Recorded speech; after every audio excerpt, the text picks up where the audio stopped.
This is Masters in Business with Barry Ritholtz on Bloomberg Radio. This week on the podcast, I have an extra special guest. Her name is Kristen Bitterly Michell. She is head of North America investments for Citi Global Wealth, which is a giant wealth management arm of the giant Citi Bank. They run over $800 billion in client assets, and Kristen's group, the North American group, is responsible for about half of the revenue that massive organization generates. She really has an incredible background in everything from capital markets to derivatives to wealth management. And I found this to be an absolutely fascinating conversation covering everything from risk to inflation to how to manage markets and how to manage investments when markets show a lot of volatility and everybody starts to get a little nervous. I thought this was quite fascinating, and I think you will also. With no further ado, my conversation with Citi Global Wealth's Kristen Bitterly Michell. So you have really very interesting background. You've been involved with capital markets for your entire career. What led you to this area? It's really interesting because I'm not someone that you would think would be the typical profile to end up in capital markets or sales and trading. I'm from a very small town in the middle of Pennsylvania. It's a town of about 4,000 people. So exposure to markets or investment banking or any of the careers in finance was not something that you really envisioned. And so coming out of school, I studied economics and Spanish literature. And I applied to a program that actually targeted liberal arts majors. It was at Bank One at the time. It was called the First Scholars Program, and they targeted liberal arts majors. And the whole concept of it was, why don't we take liberal arts majors, give them on-the-job training, give them exposure to a variety of different areas of banking and finance. And so this gave me exposure to everything from investment banking to retail, looking at like checking account campaigns, like how do you get more assets in the door, to credit risk.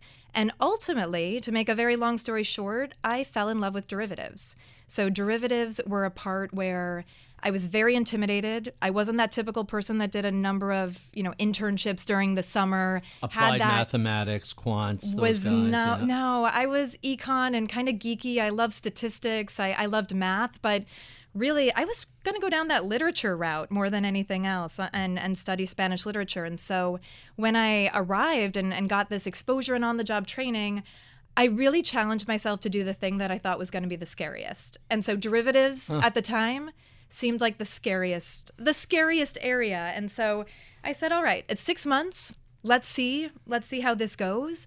And so it was within the corporate equity derivatives team. Mm-hmm. I was very lucky to have amazing mentors, amazing people around me who really taught me about the business, taught me about markets.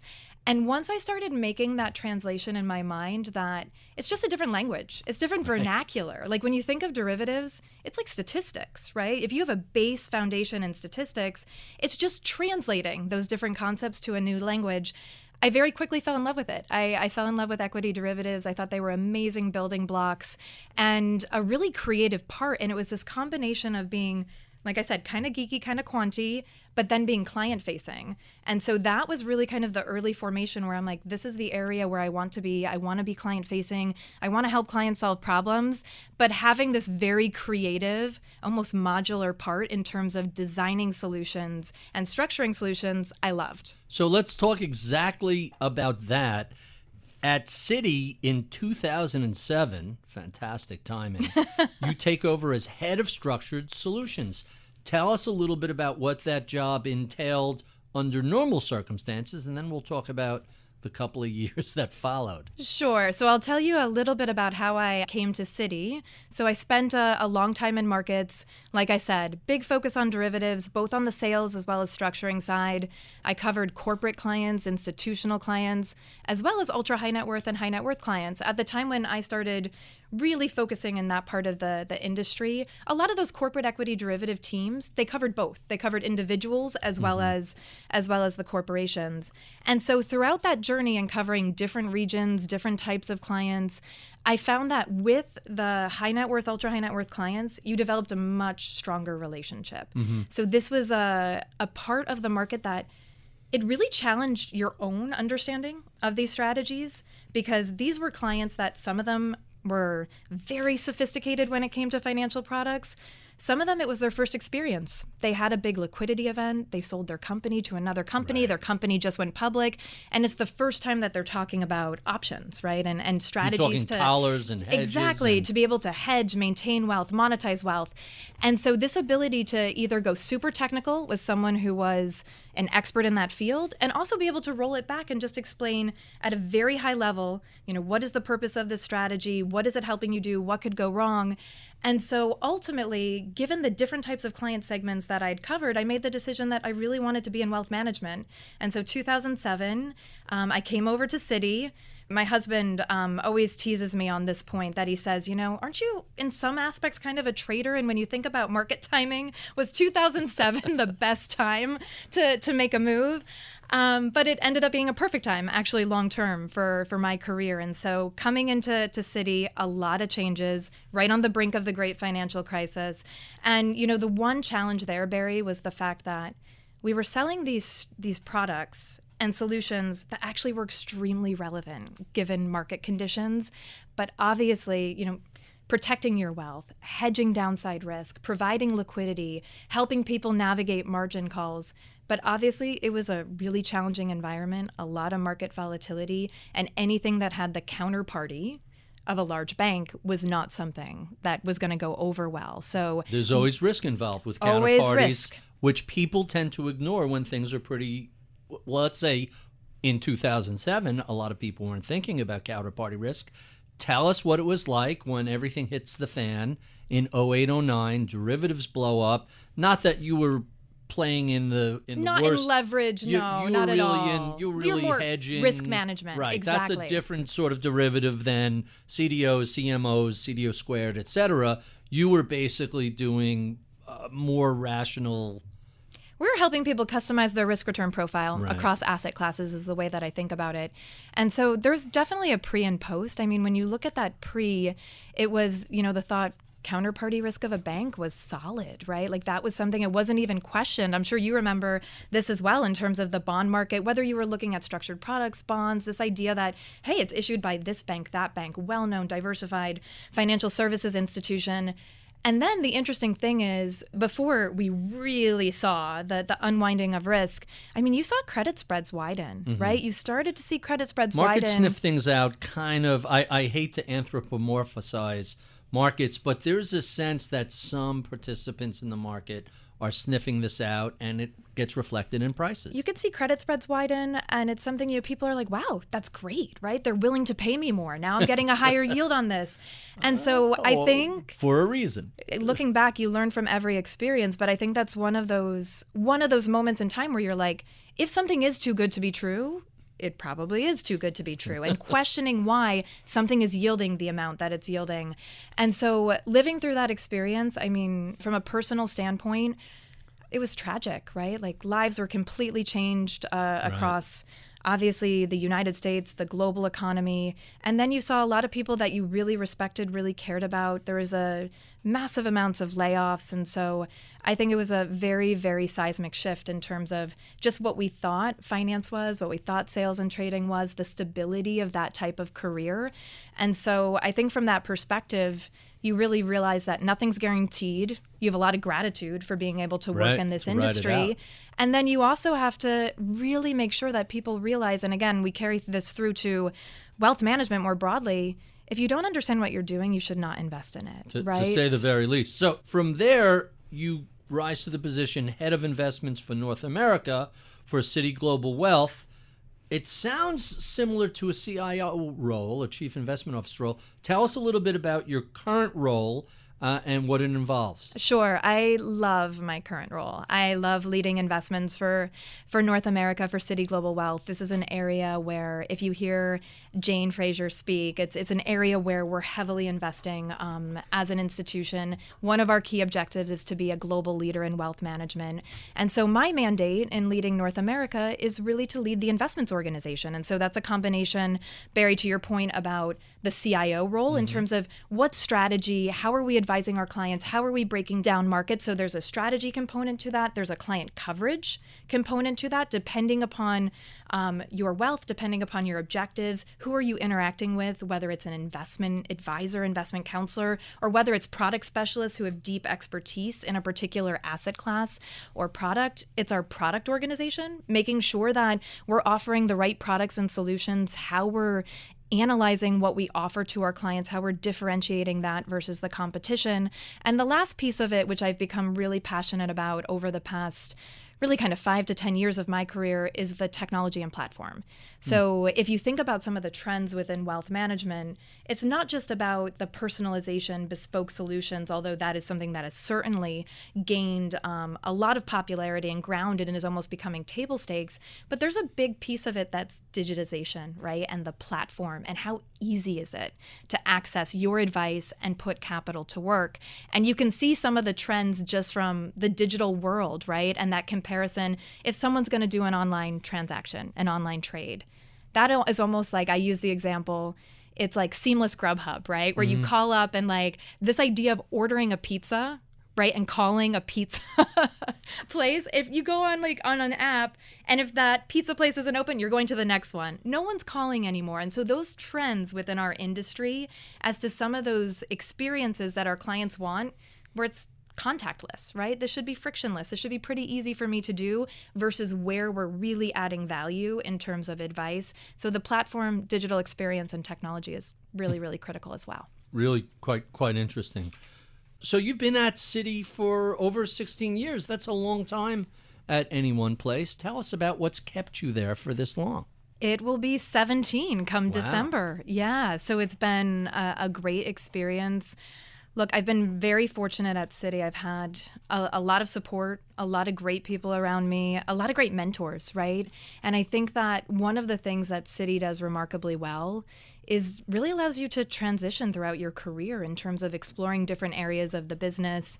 And so while you can see that concentration in markets and sales and trading, once I started really working with our private bank in a meaningful way, I was then able to lead teams of investment counselors and investors. I ran investments for the East region. I then came back into capital markets and got to really kind of see, okay, how are we running this business and really setting up this business for this client segment of family offices, ultra high net worth investors. And so while you could see this common vein, it really has given me the ability to flex different muscles. And that's not just me. I mean, that's something that's really, really common throughout our organization.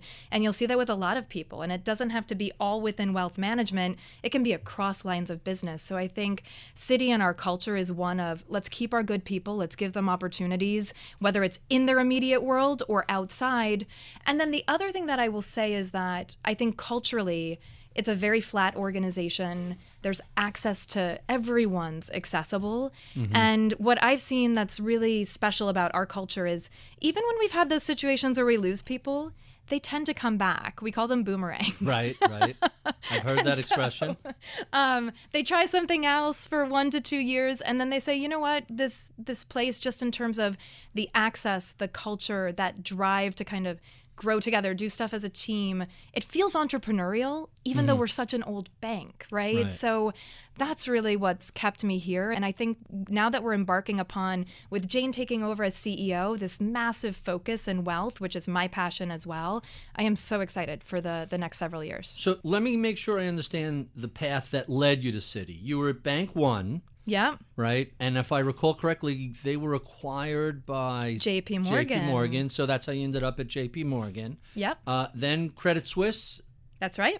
What led you to go from Credit Suisse to Citi? So each part of my career, I would say, is something I learned a lot, I experienced a lot. So it's like different building blocks. But the Bank One JPMorgan days, that was out in Chicago. Mm-hmm. So I worked out in Chicago.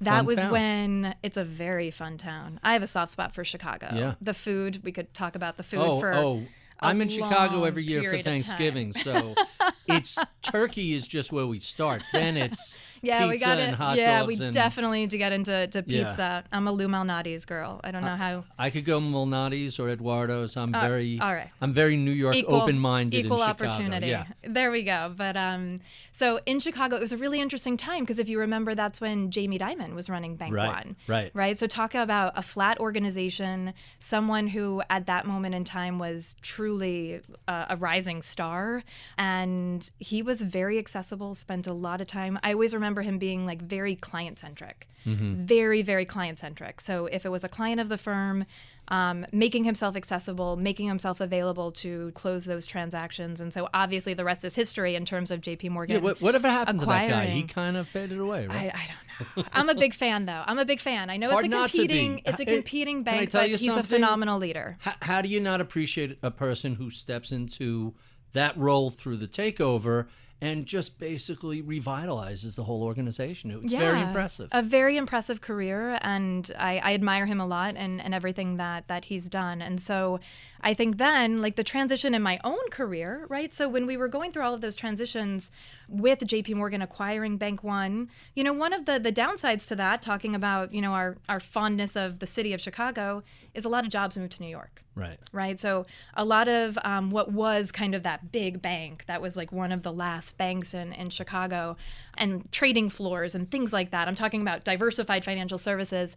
Obviously, we weren't going to have two of everything, and we had to move that to New York. And so with that experience moving to New York, I did move to Credit Suisse, and really that was to flex a slightly different muscle. In the job there was building out the Latin American business, selling derivatives, structured products to Latin American banks and broker-dealers. So let me stop you right there. You have a background, undergraduate, your economics degree from Notre Dame, but you were dual major, Spanish language and literature degree. How useful was that in Latin America? You're like, how did you end up in finance, right? Spanish language and literature? It was incredibly useful, and it's still useful to this day. So I am a fluent Spanish speaker. I lived in Spain. I lived in Mexico. My husband's from Mexico.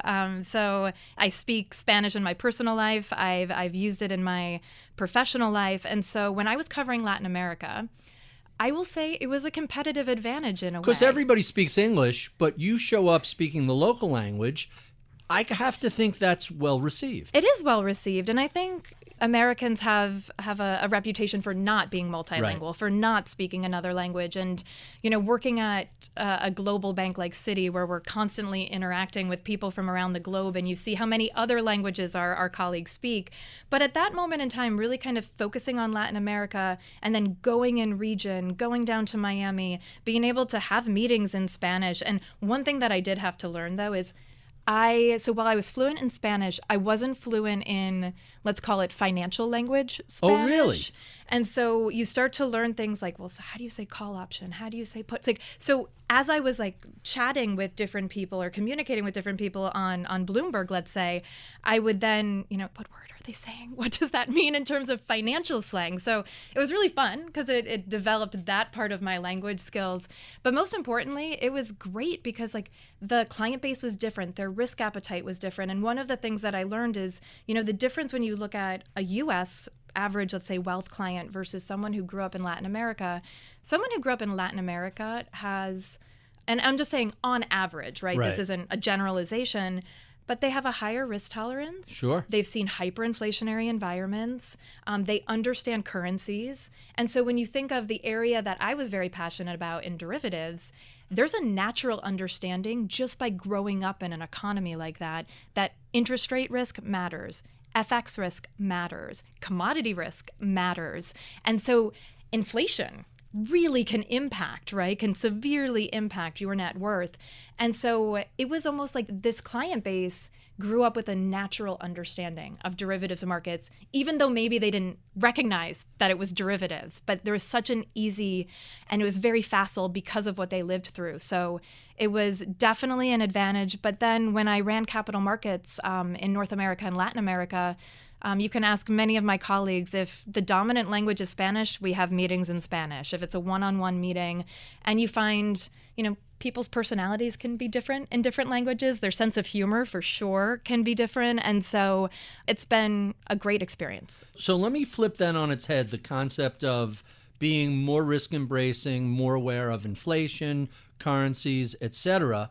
Here in the U.S., how complacent are we? Because the dollar is the reserve currency of the world. We don't think about currencies. We don't usually think about inflation, except since the pandemic. I haven't thought about it in 40 years. There was a little spike pre-financial crisis, but for the most part, it's been a deflationary environment. How does working in North America with a client base that doesn't have those same sort of sensitivities, how different is that than Latin America? So I would say there's a couple of things that are really important from and I'll say U.S. perspective, right? So from a U.S. perspective, how you hold your assets is just as important as what you hold, right? So the business meaning custodianship, or meaning custodians, of course, like in terms of counterparty, but also thinking of like your wealth planning and the structure of your assets, the trusts that are available to you, how you want to think about trust and estate planning. And so within the U.S., there's a big focus on how do we optimize for tax efficiency too.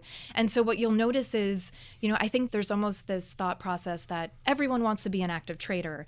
And what you realize is, yes, there are people who are sincerely interested in markets and they follow them and they're passionate about them, but they're also really concerned about the after-tax impact of what they're doing and how they're investing. So I think that's a piece of it. I think your average U.S. investor, aware of interest rates, right? So aware of interest rates in terms of what am I earning on my deposits, kind of what are the average yields in investment grade debt, and understanding mortgage rates and the impact in terms of liabilities. FX is almost absent to a large degree, right, for the average investor. That being said, like I mentioned earlier, we're a global bank. And so like one of the major advantages we have is bringing those international opportunities to our clients, to investors, and making sure that we don't suffer from that home bias in terms of how we're allocating capital. And so that's an area where you can then combine all of these things that I've talked about. What regional exposures do you want? Where do you see opportunity? And do you want to take on that currency risk or do you not?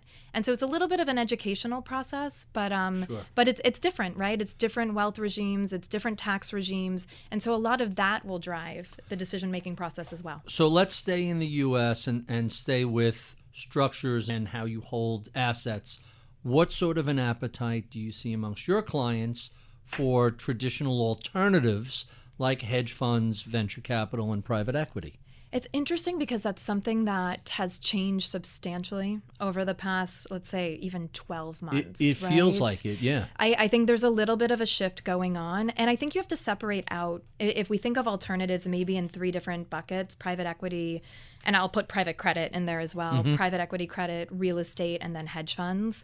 We've seen strong demand pretty consistently for building out alternatives portfolios, particularly when it comes to opportunities with great financial sponsors on the private equity side, looking at these long-term secular trends, right? And I think one of the interesting trends that we've seen year to date is really, while people have been conservatively positioned, really kind of shocked by the start to the year that we've had, one of the worst ones on record when we look at both equities and fixed income being in tandem down over 10%. Got to go back to 81 to see the same sort of thing. Exactly. So pretty intense start to the year, but where clients were consistently allocating capital was in private markets. And I think, part of that is this ability to take a long-term view, right? So short-term, we know some of these changes that we're going through. We're nervous about what the Fed's trajectory is going to be. I think Friday may have cleared that up a little bit in Jackson Hole. However, what happens next year, right? So what happens next year? But being able to take a view out 5, 7, 10 years, much easier. So I think that those flows into private equity in particular have remained really strong. So let's talk about that, because a year ago, the Fed was at zero. You couldn't get yield anywhere except for places like private equity and structured credit and structured notes, et cetera, et cetera. Now, where's the 10-year? We're recording this. It's 320, 3.25, something like that.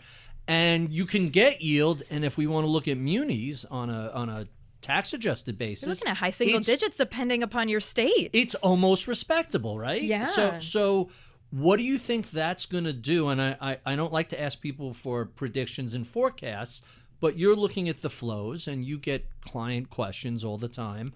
Do you think that we've had this amazing run in structured products and private equity because yields were so low? Now that yields are higher, what might that do to demand for those products? So what we've seen is that absolutely bonds are back. So thinking through what was not in vogue last year or the year before, and this was our advice too in terms of advising our clients is, having an overweight exposure to fixed income just didn't make sense over the past couple of years. You're talking... What, you mean at the end of a 40-year bull market in bonds, you don't want to be overweight fixed income? You don't want to be overweight, and when, 40% of the world's government debt is negative yielding, Right. maybe not exactly the best, which actually created some really difficult situations for those who were retiring, right? And that market was really tough because you're like, wait, I need to be overweight equities to get the returns that I'm looking for. But, traditional investment advice is telling me I should pull back on some of that risk. So that created some interesting dynamics. But I think this year, what we're seeing is on the private equity alternative side, it's really playing that long game. So that ability to kind of see longer term and what I think is going to really have some legs and separate the noise short term as, are we going to have a recession? Are we not going to have a recession? When it comes to fixed income, though, we're seeing now all of a sudden you went from a situation where your cash was yielding nothing, right? And now you're even looking at whether it's short duration, intermediate duration, you're now looking at yields that are mid-single digits, right, on investment grade. And so what we've seen is it doesn't completely combat, right? It doesn't entirely combat that impact of inflation if we're staying around 8.5%. But for someone who's been sitting overweight cash and getting to marginally better outcomes, you brought up munis, which is an excellent example as well. You're getting marginally better outcomes on a pre-tax equivalent basis, looking at high single digits depending upon what state you reside in. And so all of a sudden, that became an easier path versus looking at some of the more traditional true risk assets. The one thing that I will mention, since you brought up structured products as well, that's an interesting part of the market that if we think about the past 10 years, right? So the past 10 years, and this is someone who's worked in derivatives and structured products for quite some time. Yes, they've gained in popularity, but there was also a little bit of a concept we're in, a long-term secular bull market. Everything's going up, right? So this idea of customizing my risk return profile, well, when you think of the components of a traditional structured note, you have, a bond and then some underlying options. Now that rates are higher, that bond is giving you more value. And when we see these spikes in volatility, a lot of those strategies tend to be short volatility. And so now you've created this environment where the market environment is giving you the ability to use strategies where you can earn high single-digit yields with some downside protection. And you're saying, look, if the market pulls back another 10, 20%, I'll buy in at that level. And in the meantime, I'm getting paid to wait. So I think even people who question those strategies historically, looking at, I can go into an ETF, everything's going up, I can kind of play some of the momentum, now saying, where do I really want to allocate capital? And I understand that there's a lot of risks, there's a lot of data points that we're waiting on. There's a lot that we need to wait on for earnings and the impact that this tightening, right? This tightening that both in terms of rate hikes and quantitative tightening is going to have on companies and consumers alike. I think it's actually opened up a really nice market and place in the portfolio for those strategies. Let's talk a little bit about inflation. You mentioned 8.5% inflation rate. It seems like when we look around the world, a lot of that inflation is peak and past us. We look at the Baltic Dry Index and gas prices and oil prices and go down the list of commodities that seem to be coming down in price. Home sales are declining, although rents remain high. let's start talking about where we are in this rate tightening cycle. What was your takeaway from the Jackson Hole festival of speeches and Jerome Powell's? It's kind of surprising that anybody thinks he didn't communicate what was happening, but it seems like the market was taken a little by surprise. Don't you think there's a debate, though? So I think there's this question around what we want the Fed to do, what we think the Fed should do, versus what they're telling us they're going to do, right? So I think that Chair Powell has been very clear in terms of what they're going to do. Over the summer months, we got that rally off the June lows. And, some of it was kind of peak bearish positioning, some of the abatement, like you mentioned, in terms of commodity prices, and particularly with gasoline. And then Q2 earnings were pretty resilient, right? Yes. We thought inflation was going to impact a lot more than it did. There were a lot of surprises in terms of top-line revenue growth. And so then I think what happened was we started sneaking in these narratives, the market did, about, maybe there's a Fed pivot. Maybe the Fed will be dovish. We didn't see that at Citi Global Wealth. We did not see any signs that the Fed was going to change course. And so I think in Jackson Hole, that very short, very deliberate speech was one where it was, make no mistake about the fact that we are going to continue to tighten, that inflation expectations, while not out of control yet, but at a level of 2.25, 2.5 looking far out, we need to bring them down to 2, and our job is not yet done. We need to make sure that we're taking that action. I think the other interesting thing too that may have been one of the catalysts for the volatility that we saw on Friday and Monday was really this lack of mentioning a soft landing.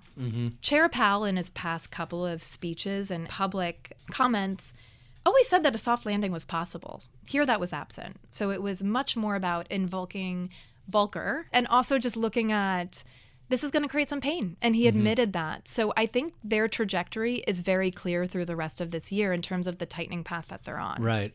I think 50 plus 75 plus 75 plus whatever happens September 2022, that's the end of the soft landing.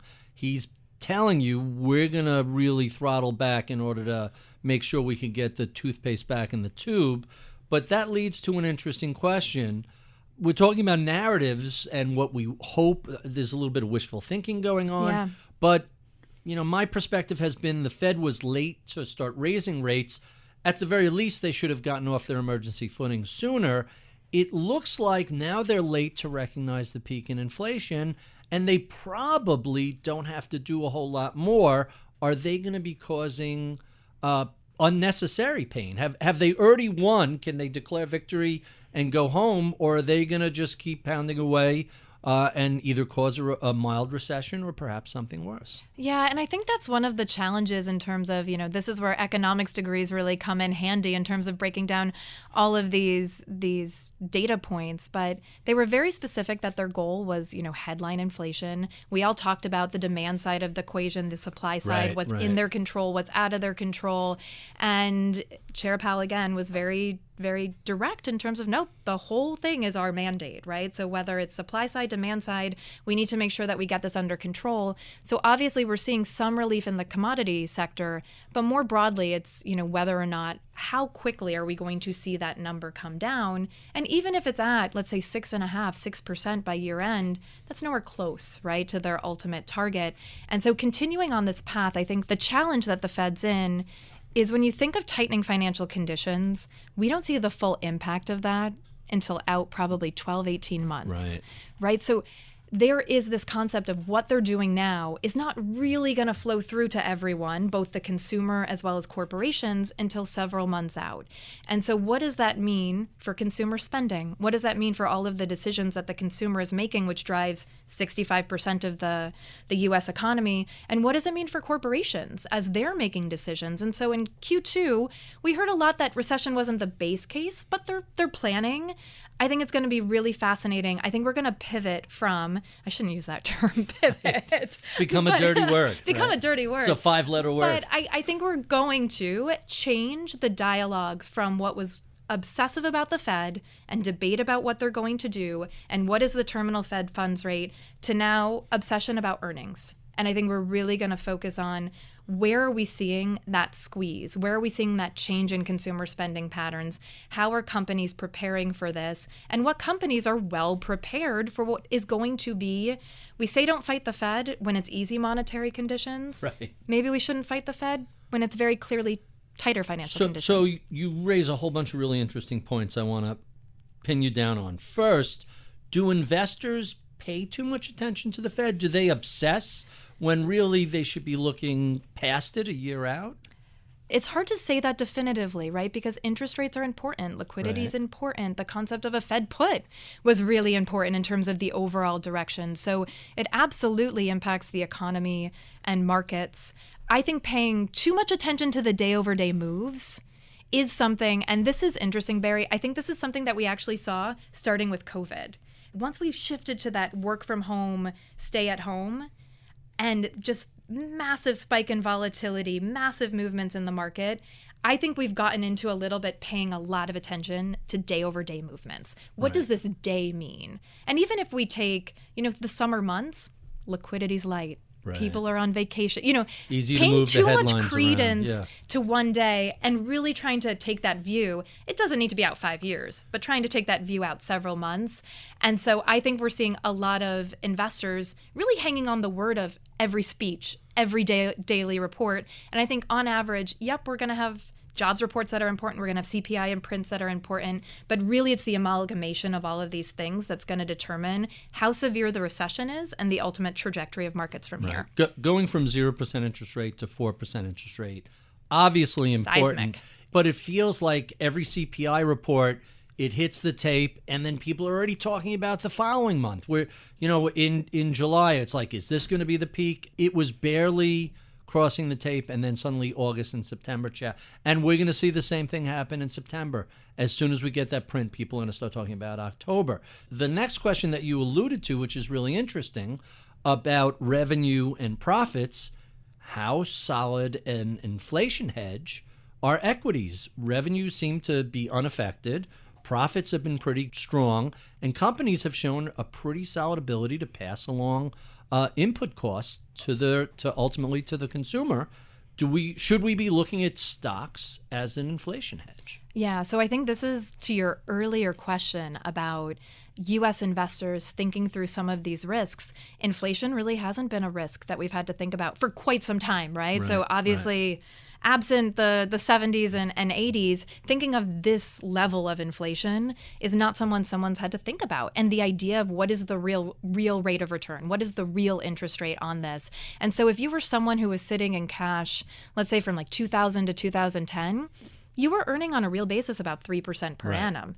Not knocking it out of the park, but not terrible Whereas either. the market essentially didn't get above 2000 until like 2013 or so. Exactly. And so I think that now, looking at this past decade where you've seen that impact, and now you're just seeing it front and center in terms of 8.5% is extreme in terms of what that means from a spending standpoint, as well as what it means from an investment standpoint. And so this becomes the question around how do I create, depending upon how I'm currently positioned, how do I create better outcomes? So if you're someone who has been hiding a little bit in cash, maybe overweight cash for not just the past 2 years, but the past 10 years, that's that conversation about how do we get to marginally better outcomes? How do we add things like muni bonds? How do we add things even like preferreds in terms of some of the yields that we're seeing in preferreds for investors? Because I recognize that, Barry, if we're thinking of like what are the best hedges against inflation, well, if we go through the highest beta, it's almost like you can break it down as commodities, direct commodity exposure. A lot of individual investors are not going to take that on. So then you're looking at commodity stocks. Are there opportunities within energy, commodity stocks? We actually had positions within commodity stocks for a period of time as a hedge, as a portion of the portfolio, not as a directional bet at all. But we pulled back on those positions just given some of the turnover that we've seen, particularly within and that giant spike from last year, plus once the invasion in Ukraine started in February, The you oil needed some sector hedging, went, right? Like you needed that hedging because it wasn't just impacting energy, it was impacting food, it was impacting natural resources. We saw that concentrated exposure, right, with the stats that came out that like 85% of the world's wheat production, and you saw these were coming out of Russia and the Ukraine, things we never knew before.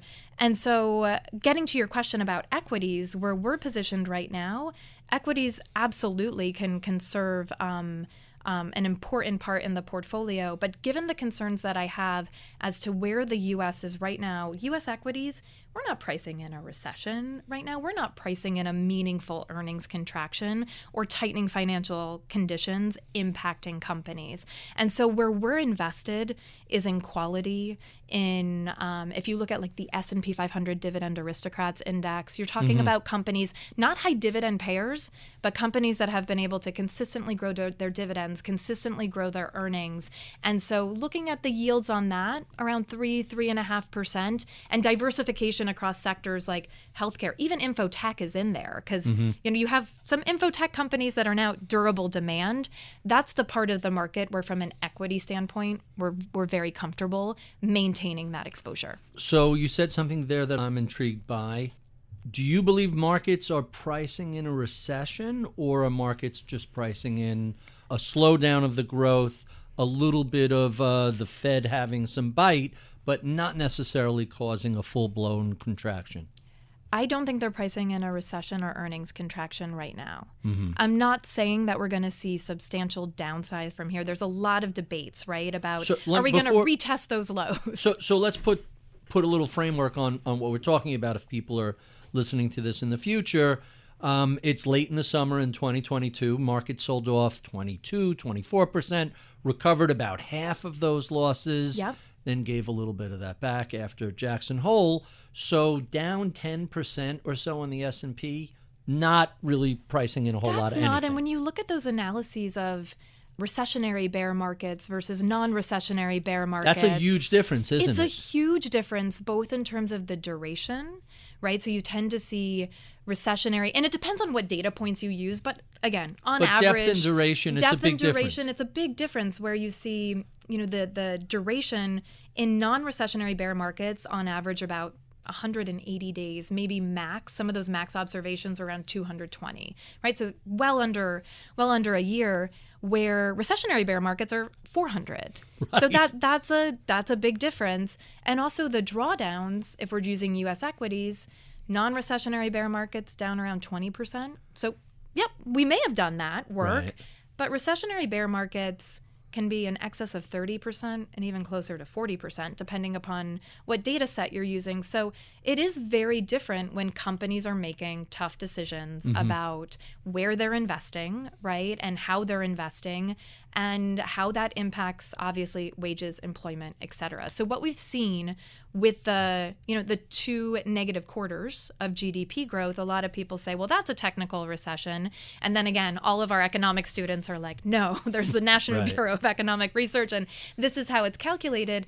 But we're looking at that in terms of you'd have to see some significant increase in the unemployment rate, and you're going to have to see that earnings contraction. And so do we anticipate, I'm gonna share some positive news, right? So that was very cautionary, but I think one of the positive things is we haven't had a recession that has been this anticipated either. So whether the market's pricing it in or not, consumers are planning for it, corporations are planning for it. This is not something that's coming out of left field. The Fed is clear about their trajectory. So in terms of taking some of those decisions and mitigating the depth and duration of that, recessions are painful, right? But the depth and duration of that economic pain, hopefully that can be mitigated. So let's stick with that because that's really interesting. I'm going to preface what I'm going to ask you with a caveat. So heading into 2022, there surely were pockets of froth. Crypto had gone ballistic. Technology had exploded. Anytime the S&P 500 is up 28%, hey, there's probably a little bit of speculation going on. But given all that, the first half of this year, the data and just the general field wasn't like consumers and companies were leaning too far out over their skis. Everybody's balance sheets were pretty clean. They had refinanced at very low rates.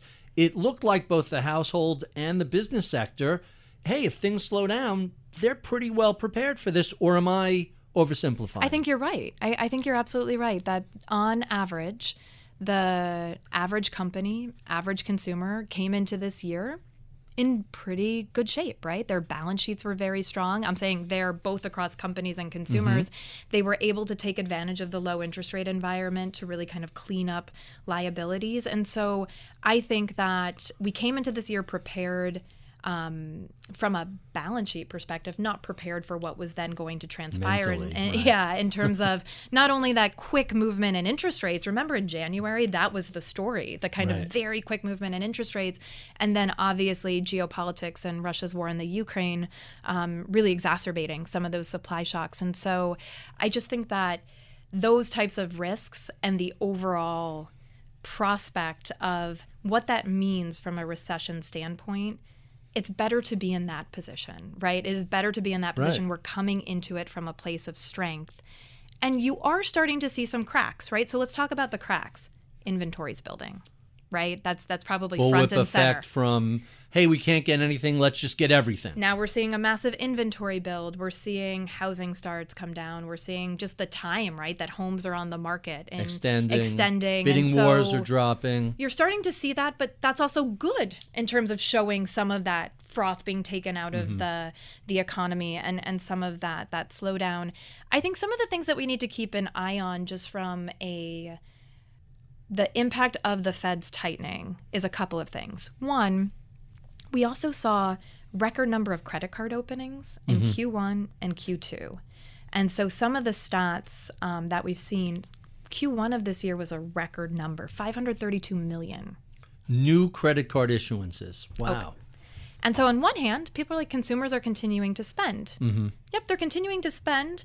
We're reaching pre-pandemic levels in terms of balances on credit cards. We're not going above that. We're just pre-pandemic levels. And relative to income, it's, that people always show you the debt, but they sometimes fail to show you what does the debt look like relative to discretionary income.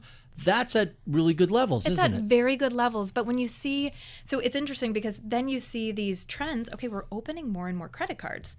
Okay, interesting. How are people then spending? Previously, it was stimulus, right? There was stimulus fueling the economy. And now it's, okay, now I'm buying on credit. That's not the end of the world, right? That is access to capital.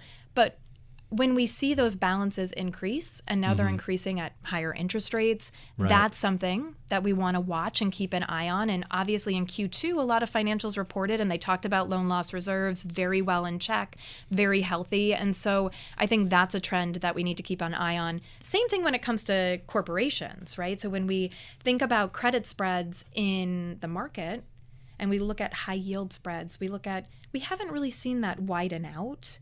And if that does widen out, right, it's widened a little bit, Barry, to be fair, but it hasn't really to this level of, okay, we're really going to see companies stretched. Those are some areas that could create some continued pain in the market. So you sit in a really unique perch. Your reference to all of the new credit card openings, you at Citi also get, which is a giant credit card entity, you get to see delinquencies, delays, defaults, all those sorts of things.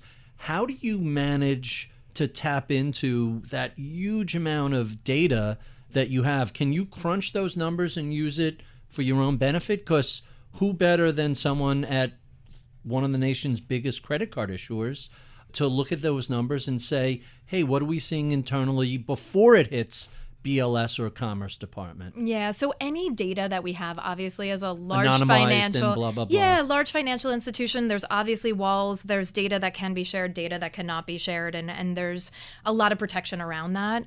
However, when we look at things like flows, right, and we can see average cash balances that our clients have, are they building cash balances? Are they taking more risk in the market? So all of those trends and insights that we get from our clients are critically important in terms of the pulse of the economy economy as well as the markets. And so, yes, we pay a lot of attention, not only to what we think, right? What we think is going to happen in the economy and markets, but those signs that we're getting from our investors. What's actually occurring. And our clients at large. Exactly. And it's a really important thing. We always think about that on the institutional side in terms of flows. A lot of people are measuring every single day, right? But that's something that you can see within private wealth as well. And it's significant. It can move the market. Really interesting. So let's talk a little bit about the current environment in the past couple of years, starting with the 2020 pandemic. How did that affect clients? Did they react to the volatility? What sort of questions did you get? So I think we could break it down into two different parts. How did it impact us and how did it impact clients? Because at that moment in time, Barry, I was running our capital markets division in the Americas, North America and Latin America. And I remember March 2020, there was no thought in our mind that we were going to work from home. Right. Working on a trading floor, trading desk, this idea that you were going to somehow mobilize and be able to take an organization of dozens of people and somehow figure out how to work from home. So I was one of those people that definitely left kicking and screaming. I'm like, I can stay here. I can still work from here. I remember someone saying, don't worry, it'll be a week or two. You'll be back in the office. We all thought that, right? We all thought that it was maybe a month, maybe 3 months max. And so, but we did it, right? We were doing at that moment in time at Citi, we had the contingency plans. We had people working on different days and continuity of business sites. And then we got the phone call that, no, we need to find a way to move everyone 100% to work from home. And that continuity, that was all set up post 9/11. I think a lot of people don't realize one of the few good things that had come out of our, closing of the stock markets for a week. And everybody realized, we have to have a plan B in case something like this ever happens again. We have different sites, exactly. So we have one in New Jersey where we can recreate, and it's part of your job, right? You do the continuity of business testing. And so that was helpful, but then it was, you know what? We need to have everyone work from home. And so it was a mad rush to be able to make that happen. And I think we all learned a lot about our technology. We learned a lot about phone lines, phone lines and how to make sure that every call was going to be answered, because you couple not only that with one of the most volatile markets in history. And so you're like, the one thing that we can't fail to do is help our clients. If they need to get out of risk, if they need to sell, we want to make sure that we're able to answer those calls and help them out. And so we were very fortunate. Looking back on it, I think everyone has those surreal experiences, right? That you don't even know how many hours you worked or what was happening, or it's a blur. Your kid's doing virtual school next to you while you're trying to manage this. And so I think we really helped our clients through that period of time, because this wasn't like any other market correction, right? This was a once in 100-year pandemic. Down 34%, less than 6 weeks. You've never seen anything like that before. Never seen anything 87 like that. is the closest thing, and that was really more plumbing than anything. And so one of the things that we did was we started communicating more frequently with our clients. And so our chief investment officer and our chief investment strategist, we all got together and decided that this was something we need to communicate to our clients every week as to what's going on. And so we continue to do this to this day. We publish once a week, breaking down what's happened in the markets, what's happened in the economy, how people should be thinking about their portfolios. And then we do a weekly webcast every Thursday.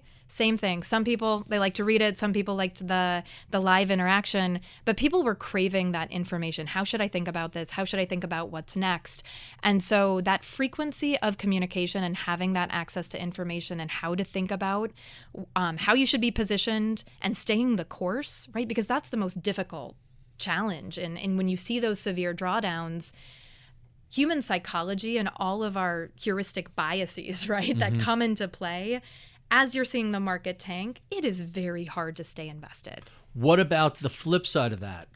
Starting in April, the market begins to recover and takes off. Were you getting phone calls from clients saying, hey, what's going on? This doesn't make any sense. Everything around me is closed. How can the market be rallying? Absolutely. And then, some of the calls that we had about adding to home builders, thinking about human behavior and how it was going to change. And I remember when we added some of those exposures to the portfolio, the knee-jerk reaction was, really? What, are you crazy? Really? Right. Like, who's buying a house right now? Like, we're in a pandemic. And it's like, well, actually, everyone. People want to get the hell out of Everyone apartment want to buildings, get out of right. apartments. Everyone wants to, which is so intuitive now. But we became a lot more tactical with some of our allocations. Of course, we have strategic asset allocations, strategic portfolios, but to really take advantage of some of these movements, because it was intense, right? And it continues to be intense in terms of navigating these markets. And so we became a lot more nimble and a lot more opportunistic in some of our investments. And so it really increased. I will say, I think one of the surprises to us was it only made our client relationships stronger. You would think that this very personal business of you're constantly visiting clients, you're meeting in their homes, you get to know their families. The pandemic created a need to understand markets better, the economy better, the global economy better, all of these different dynamics, and having like a go-to advisor and someone who was accessible pretty much 24/7 because we're all working from home and living. The phone is right there. The computer's trying to stay healthy and taking care of our families and so I actually think it strengthened a lot of the relationships. It was a way for us to actually, when we look at our new client acquisition statistics, when we look at our AUM growth, we actually brought in a lot of assets. And so, hopefully that's a testament to how we were advising our clients through that time, the frequency, the accessibility, and they're trusting us to continue to do that going forward. So you have this rally off of the lows in the pandemic, 2020, then the calendar flips and it's 2021. Not only does it not slow down, it accelerates. What were you hearing from clients the following year? Yeah, so 2020 was dominated by this concept of COVID defensives, COVID cyclicals, right? Who are the winners and losers when it comes to being work from home, stay at home? Netflix, Peloton, that whole group you saw that of whole stuff. thing of like stay at home versus leave your home, right? So that was what really dominated. And it continued to dominate in 2021. And one of the questions that we were asking ourselves is you did see, particularly within the hyper-growth part of the market, right? Hyper-growth, and, I think it's unfair. We tend to talk about technology very broadly as though it's, all one thing and all the same. It's very different, and the subsectors are very different. But I think one way to slice and dice it is looking at, okay, you have some technology companies that have durable demand, right? You can put them in that bucket of dividend growers, durable demand, quality companies. And then you have hyper-growth companies that, the way that their stocks trade is almost like a call option on an unknown future, right? So just like a call option premium is going to have a lot more volatility than you would see in a stock price, you see similar behavior. And I think the momentum that we saw in the pandemic and coming out of the pandemic, a lot of hypergrowth benefited from that. And so one of the changes that we made to our portfolios probably in Q3, Q4 of last year was this idea, okay, there's going to be this shift. We're no longer going to have this dominance of COVID cyclicals, COVID defensives, and where we should be invested. But this is going to be a question of what's going to do well in a rising rate environment. How do we want to be positioned in a rising rate environment? What companies can withstand inflationary pressures, which was really our shift in our portfolios away from some of those hyper-growth technology companies and then into more quality. So let's stay with that because that's really an interesting distinction. Heading into 2022, sure, the broad market sold off and we were down 20 or so %. But when you look at the hyper-growth, when you look at the high flyers, some of these got shellacked 40, 50, 60% or worse. What do you do when clients call up who are sitting in those sorts of things? How do you manage that? I think for clients who are sitting in individual stocks and looking at, okay, I am, part of that experience where these positions are down 50, 60, 70%. And to be fair, they had a giant run the past 10 years. They had a massive run, exactly. And so you look at it net, obviously that's an important part of that equation. But I think breaking it down into, are we talking about a profitable company? Are we talking about that call option on an unknown future? Or are we talking about there's a clear path to profitability? I think there's a misunderstanding sometimes in the market that, just because something is sold off substantially, it has to to go up. Right. You know, there's a number of analyses out there where it talks about stocks that are trading, 80% off their all-time highs. And you really look back at it, and people think that happened last year or the year before. It could have happened 20 years ago. There are still stocks that are trading significantly off. So not everything that goes down must go up. So I think it is a function of understanding that we are in a tightening financial conditions environment. Don't fight the Fed, right? Don't fight that Fed, and try to determine, is this something I'm willing to hold long term because I see that path to profitability, or is this something where I don't see it and we could see continued volatility or continued downside So that's pressure? the question about the other side of the recession. Are you buying things in 2021 and 2022, especially that you're comfortable riding up and down till we come out of whatever takes place in 23 and 24? Precisely. So at the like I mentioned, Q3, Q4 of last year, we started to make some of these portfolio changes on the equity side. This year, we came into the year underweight fixed income, like most people, right? Anticipating rising rates. We added fixed income exposure, again, quality fixed income exposure, looking at munis, investment grade, preferreds. Really, once the tenure crossed over 3% for the first time, that was an area where we said, all right, are we going to see peak inflation? Are we going to see peak rates in this year? Probably. And so we became very comfortable adding that exposure. And now when you think of what we were talking about earlier, this debate of, are we going to see some resiliency here, or are we going to tip over into a recession? And preparing your portfolio for both of those things, I think patience is a virtue in this market, not chasing some of these rallies that we see, but being very comfortable with those exposures, both across equities, fixed income, and as we were talking about earlier, private markets as well. So what you're really describing are portfolios that are robust, resilient, and can ride out a downturn. 100%. And when you even go back to really difficult times like the 1970s, and you say, okay, well, what happened to large cap quality shares during that period of time? They were able to double their share prices, right? So even when you start analyzing companies about durable demand, are acknowledging that we're going to be, it doesn't mean, I view tightening financial conditions as very similar to climbing a mountain, right? If you have a heavier load, it's going to take you longer, right? It doesn't mean you can't climb the mountain. That's what corporations are faced with. That's what consumers are faced with.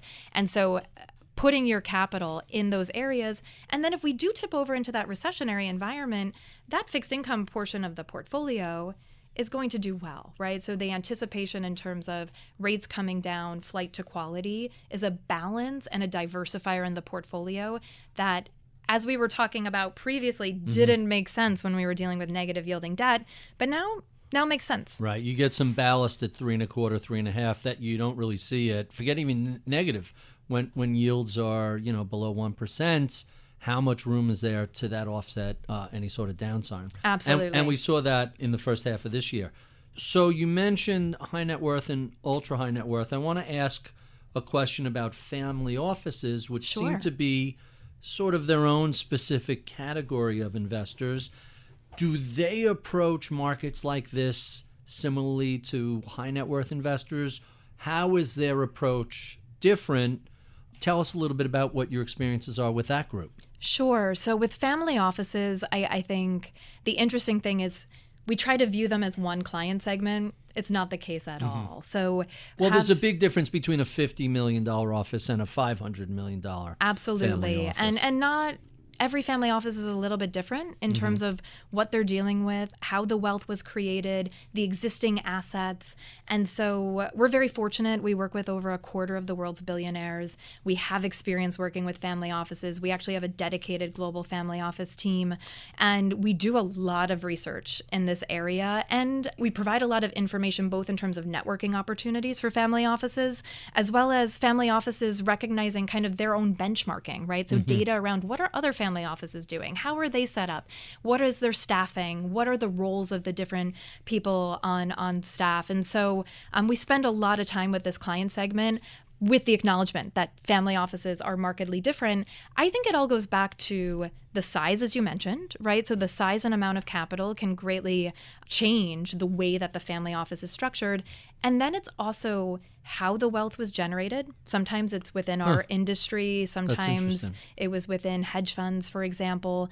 Whether there's an asset that's a non-negotiable, we're not selling this asset. So someone who started an amazing company, right, still is on the board, owns a big chunk of their wealth in a concentrated stock position. And then it's like, what are we doing around that, right? Because we're not touching this. I still remain active in the company. And so I would say each family office is different. We work with institutional family offices that tend to, trade more actively. They're looking for opportunities that are very similar to our institutional client base. We partner with other family offices, exactly what we're talking about, right? So how should we think about liquidity? How should we think about the markets? No asset class is off limits. And then, there's certain family offices that we're seeing nowadays, especially, that have very precise mandates, right? Where you see mandates that are heavily weighted towards private markets, mandates that are heavily weighted towards sustainable investing or impact investing. So that's something that's really come out over the past several years, where the mandate is not just about investments in asset classes, but actually thinking through the full journey of the principal and what they want to do, both from an investment standpoint as well as a philanthropic standpoint. Right, reflecting their values. So I'm glad you brought that up, because we haven't talked about that. There's been a lot of political pushback to ESG and that sort of investing, but it sounds like the investors themselves, at least a portion of them, are asking for that. How do you balance the two, or do you just ignore the political noise? When you look at the growth rates overall of sustainable investing versus just broad-based wealth, right, and wealth growth and assets coming into let's say traditional investing, the anticipated growth rate is anywhere from 3 to 5 times higher in sustainable investing over the next 5 years. Huge. It's really significant. We're talking about, trillions of dollars coming into this space. And so I think the important thing is really from an education standpoint, right? So this is partially about what's happened within the industry, and it's partially about what is the desire of the investor. What's happened in the industry is a massive proliferation of products, right? But there is a scale, right? How we've evolved over time, you could say sustainable investing originally came, right? It came from exclusionary. I don't want to invest in certain things. And then it's become, okay, maybe more broad-based in terms of some of the criteria, and then looking at really making an impact, right? So both a return financially and being able to measure the impact. The trends that we're seeing in this space, though, are much more personalized. So where you see that higher kind of 5 times growth rate is really more on the line of, I want thematic. I want things that are personalized to what I want to do. And it's no longer, and this is where a lot of people get confused, it's not about philanthropy, right? So philanthropy is something entirely different. This is about, where am I investing capital that is then aligned to my values? And it's not concessionary. It's not about taking inferior returns. It's about creating that mandate and being very specific about it. So the ability to be able to customize that and personalize that is something that's going to be significant for wealth managers going forward. So last question on this topic, and then we'll get to our favorite questions. Some of the studies I've seen have mentioned that when it comes to sustainable investing or impact investing, the younger generation embraces it much more wholeheartedly than do the boomers or younger than them. And the boomers are really on the verge of a multi-trillion-dollar generational wealth transfer. Is part of that underlying that big change in growth for sustainable investing? Absolutely. I think there's demographics, there's trends. You even see that in Gen Z, right? It's about passion and purpose, right? It's not just about where you're investing, but what is my career? Where am I working day to day, right? And really finding that from a value perspective. But I think we're also a little bit too flippant in terms of saying the boomers are not interested in this. I think everyone's interested in it. I really, really do. I think, when you think about, who am I giving my money to, right? Who am I giving my money to? Investing is giving your money to someone, right? It is betting on someone else's ingenuity. And so having that type of thing, if I were going to lend money to someone, personally, or invest equity in someone, I would want them to be aligned in terms of values, make sure that they're, a good person, treating their employees well, making, investments in the right areas, embracing things like diversity, not just from a diversity and inclusion standpoint, but also from diversity of thought and background and ideas. And so, when you think of that on a micro level and then you expand it to a macro level in terms of how you're investing, it becomes intuitive that everyone wants to do that, but do they have the time? right? Like, do they have the time? And so that's where I do think there is a huge responsibility for wealth managers to filter through and make sure we're not labeling certain things. And then there's a huge opportunity for wealth managers, because then if you're presented with that, you understand the risk mitigation factors, you can view this as a risk mitigant, right? Governance is a big piece of that, right? Right. So better governance is less of the sort of gonna terrible lead to outcomes better we've seen. returns. Yeah. Absolutely. And so I think it's applicable to everyone. I think there's a lot more education that has to happen within the space. There's a lot more personalization, a lot more demand for thematic investing. But this is something where it's a great opportunity to bridge what the investors really want and also the current offerings. Really quite interesting. All right, I know I only have you for a limited amount of time, so I'm going to jump to my favorite questions.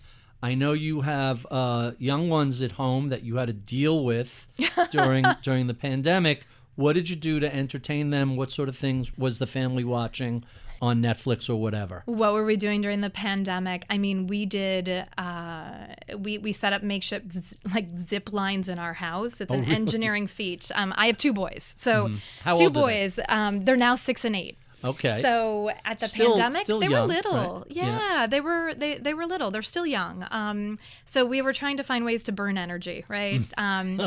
It was, for them, I think it was, hopefully they'll remember it this way. I think it was delightful for them because I travel a lot. So they got used to, me being at home, cooking pancakes in the morning. But what have we been watching? So two boys obviously are dominating my Netflix and any type of streaming. There's a lot of Wildcrats going on. Not even sure if you know this program, but I have nieces and nephews. Yes, I'm familiar. Yes. And then I would say I had no idea how many Avenger movies there were. Endless. There's millions. They just don't stop. They don't stop.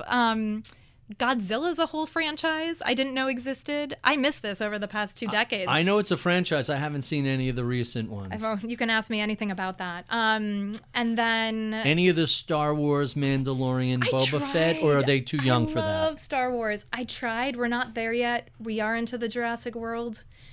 We got to see that in the theater. So you know what? I let them lead the way. Someday they'll get into Star Wars, I hope. But personally, so here's my current recommendation, which I just discovered, and I don't know how I didn't know about this earlier, is Yellowstone. Have you watched Yellowstone? I know people who love it. We haven't started it yet. It is remarkable. So Kevin Costner, I mean, who doesn't love Kevin Costner, right? Like Field of Dreams, The Bodyguard. Do you remember The Bodyguard? Sure. Famous Whitney Houston song. He was came out Robin of that. Hood. Absolutely, I right. mean, Dances with Wolves. But this is an incredible show. There's 4 seasons out there. It is like Succession meets, there's like a Succession meets The West meets, it's worth it. Check it out. It's Check on my it out. list. Next question. You mentioned some of your mentors. Tell us who helped to shape your career. I have been so lucky that I've had so many amazing mentors and people around me. I may flip this question a little bit, just in the sense of like some early pieces of advice that have stuck with me. I'll mention 2. One, I played tennis growing up, and I had a great tennis coach in high school. And one of the things that she said, and I still remember this is like so vivid, and I tell it to myself sometimes because we all need to check ourselves, is she would tell this story that basically went something like this, that when you're in your 20s and 30s, you're always worrying about what everyone is saying about you. And then when you get into your 40s, you realize you don't really care what they're saying about you. And then when you're in your 50s and 60s, you realize they weren't talking about you in the first place. That's and very it funny. is so true, Barry. It is so true. And so sometimes when you're feeling, a little anxious, or you're wondering how something went or whether it was bad, good, I use that also. I don't know if you play golf. Do you play golf? I play tennis. I don't play golf. All right. So golf, I'm a terrible golfer, but I love to do it. And so golf, I used to get really nervous playing with clients and playing with other people. And then I realized that advice applies to golf as well, because everyone's so obsessed with their own game, they're not paying attention to your game. So there's numerous ways you can apply this. The other story that I'll tell really quickly, which has carried with me, is I went to Notre Dame undergrad. One of Notre Dame's very long-standing, very well-known presidents is a gentleman who passed away various years ago named Father Hesburgh.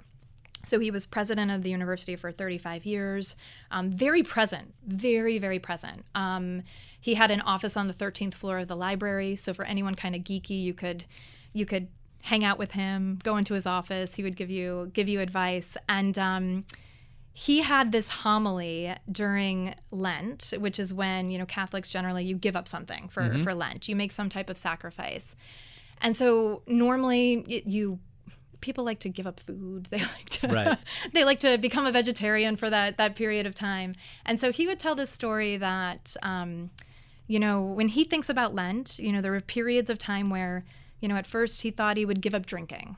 So let's give up drinking for Lent. That's what I'm going to do. And a couple days into it, it becomes too hard. It's too hard. So then, you know what? I'm going to give up smoking. I like to smoke cigars. So I'm going to give up smoking. But then I have a drink in my hand, and that cigar kind of seems to make sense. So that was too hard. And so then I'm thinking, instead of giving something up, why don't I do something challenging yet healthy? I'm going to start running. But then with all the smoking and drinking, there's no way I could be a runner. And so what he said is, we spend all of this time thinking about how we're making sacrifices, what we're going to do. And he's like, just be kind. Be aware of how you're treating other people. That's probably the most important thing to do, not just during Lent, but during any time of the year. And I think that's really applicable to your personal life, your professional life. It's just, take a moment to check yourself and just be kind. I like it. Let's talk about books. What are some of your favorites and what are you reading right now? So I'll give you one from Spanish literature. So one of my favorite books of all time was written by a Spanish philosopher named Unamuno. So a very famous Spanish philosopher. He wrote this book called San Manuel Bueno Mártir, which is Saint Manuel, the good martyr. And it is effectively, it's a really short story, but it is about a priest who doesn't believe in God.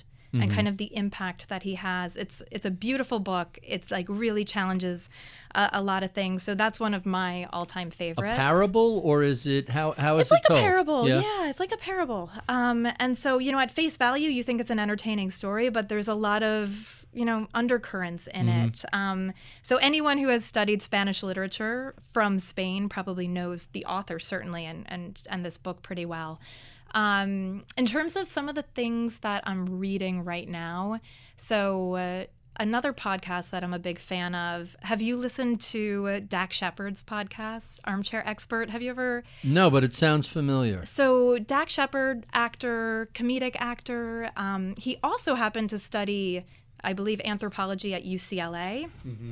He does an amazing podcast where he interviews people from all different walks of life, politicians, authors, scientists, you name it. And so he had a recent guest on, Anna Lemke, who is a psychiatrist, and she wrote this book, Dopamine Nation, which is, I'm in the middle of that. It's really fascinating. It's kind of like the science of addiction. And it's not addiction in your traditional sense. It's addiction to digital devices and some of the things that are kind of plaguing modern times right now. So I haven't finished it. I'm square in the middle of it. And it's been a really, really good read.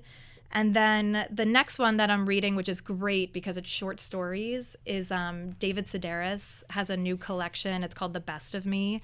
That is kind of vignettes from his life and some of his best stories that he's written in the past. So I like anything where you can kind of get a little snippet and you finish it start to finish. He and I believe his sister are both hilarious. They are hilarious. Hilarious, right? I think David Sedaris, those books, the books where you laugh out loud, right? You're reading, it's easy to laugh out loud. You're in person, but when you're reading a book, someone whose humor comes through on a page, insanely talented writer in my book. Right, absolutely. Our final two questions. What sort of advice would you give to a recent college grad who is interested in a career in either capital markets, derivatives, or wealth management? I would say it's an amazing career, so I would highly recommend it. I would say, one piece of advice, if you go into it, don't exclude wealth management. I think a lot of times, the sexier analyst programs and entry-level programs, everyone historically has always focused so much on investment banking and sales and trading. Don't ignore wealth management. It's a high growth rate, and it's a really interesting and rewarding part of the market. The other thing that I would say is I think there's this habit that when you graduate from school and you get your first job, you basically have this moment where you're like, I did it, right? I've been planning for so long. I was building up my resume in high school so I would get into the right college, and I did well in college, and I, applied to various jobs, and now I have this job, and I've done it. And so we spend, the big chunk of our life planning for the next phase. So approaching everything as though you're always a student, never stop planning. Always think about that, right?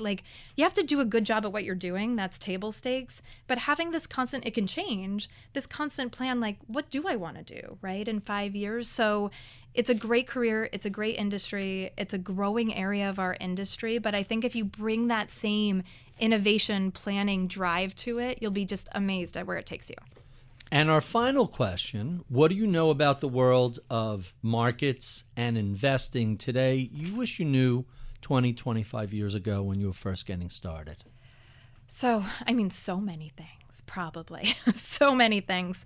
I would say a couple of things as I've progressed in the industry and some of the things that I've thought about is when you get very comfortable is when you get a little lazy and complacent, right? So this idea that once something you're doing it and it almost becomes, at first it's really challenging, but you find yourself in that environment where it's on autopilot, pivot, right? So find a way to either expand your responsibilities, learn something new, reach out to colleagues. And so it's such a vast industry. And I think it's going back to my comment about always a student, we're always learning things, right? So I think that's one component to it. And then another thing that I'll share is this is something Jamie Faris, who is he led our institutional clients group. He was a former president of Citi. One of the things that he shared with me as I was playing a terrible golf round with him, by the way, one of my embarrassing golf rounds, is I asked him a question about, just thinking about his success and how he really rose through the ranks at Citi. And he said, you know what, one of the challenges that I have is that, you reach a certain seniority level and people don't challenge you anymore. Every idea that you have, everyone says is brilliant. And it's not the case. It's certainly not the case. It can't be the case. And so what he said is he's like, you have to really create those opportunities and environments where people can challenge you, right? And the second part of that is that pivoting or changing your mind is not a sign of weakness. It's actually a sign of strength, right? So to be able to admit that you did something wrong or that you made the wrong decision, but you're going to change that and you have an action plan, I think we tend to value things like confidence and conviction. But humility is a virtue, and I think knowing and admitting when you're wrong is actually a superpower that's way underrated. Couldn't agree more. Thank you, Kristen, for being so generous with your time. We have been speaking with Kristen Bitterly Michell, Head of North American Investments for Citi Global Wealth. If you enjoy this conversation, well, be sure and check out any of the previous 400 plus we've done over the past 8 years. You can find those at iTunes, Spotify, wherever you get your favorite podcasts from. We love your comments, feedback, and suggestions. Write to us at mibpodcast@bloomberg.net. Sign up for my daily reads at Ritholtz.com. Follow me on Twitter at Ritholtz. I would be remiss if I did not thank the crack team who helps us put these conversations together each week. My audio engineer is Justin Miller. Atika Valbrun is my project director. Paris Wald is my producer. Sean Russo is my head of research. I'm Barry Ritholtz. You've been listening to Masters in Business on Bloomberg Radio.